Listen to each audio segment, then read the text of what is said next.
کورد لە ساڵی 2017دا لەکوێی هاوکێشەکانی ناوچەکەدا دەبێت.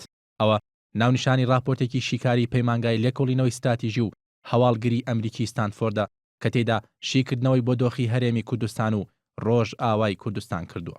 لە راپۆرتەکەدا پێشبینی ئەوە کراوە سەرڕای ئەو دەستکەوتانەی کورد لە شەڕی داعشدا بەدەستی هێناون، بەڵام دوجار کێبڕکێکان دەبنە هۆی خنکاندنی هەوڵەکانی کورد بۆ بنیاتنانی هەرێمێکی یەکپارچە. لە عێراقدا کۆنتڕۆڵکردنەوەی مووسڵ جیاوازیەکانی نێوان لایەنە کوردیەکان زیاتر دەکات و تێکەڵبوونی سنوورەکان دەبێتە هۆی قوڵبوونەوەی ناکۆکیەکانی نێوان پارتی و یەکێتی کە وەک پەیمانگاکە نووسیوێتی پارتی لەلایەن تورکیاوە پاڵپشتی دەکرێت و یەکێتیش لەگەڵ ئێراندا پەیوەندی بەهێزی هەیە.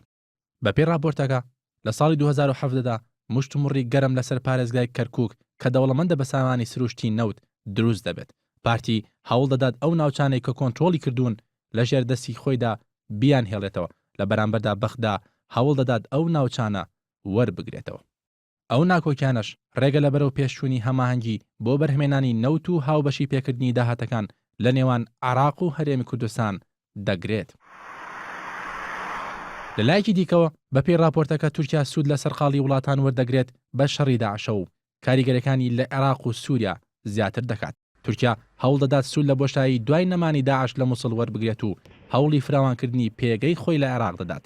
لە راپۆرتەکەدا ئاماژە بۆ کراوە فراوانخوازەکانی تورکیا دەبێتە هەڕەشە بۆ سەربازنەی کاریگەری ئێران لە سووریا و عێراق، بەڵام لە بەرامبەردا ئێران بە چەند ڕێگایەک دەتوانێت وەڵامی تورکیا بداتەوە، وەک هاندانی شیعەکان لە بەغدا تاوەکو هاتنی هێزەکانی تورکیا بە داگیرکاری لە قەڵم بدەن و لە دژی بوەستنەوە. جگەلەوەش ئێران سوود لە شیعە و ناکۆکیەکانی نێوان کورد وەردەگرێت بۆ ئەوەی ڕێگە لە فراوانبوونی تورکیا بگیرێت.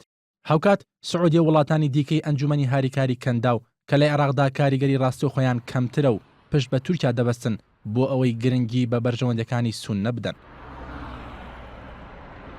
سەبارەت بە داهاتووی کورد لە ڕۆژئاوای کوردستانیش پەیمانگای ستانفۆردی ئەمریکی لە راپۆرتەکەیدا ئەوەی خستۆتە ڕوو تورکیا بە بیانی و ڕێگری لە فراوانبوونی دەسەڵاتی کورد و تێکشاندنی داعش هێزی زیاتر لە سووریا جێگیر دەکات. هاوکات جێگیربوونی هێزەکانی رووسیا لە سووریا لەوانەیە ڕێگە لە تورکیا بگرێت لە شارۆچکەی بابەوە بەرەو باشووری پارێزگای حەلەب پەل بهاوێت.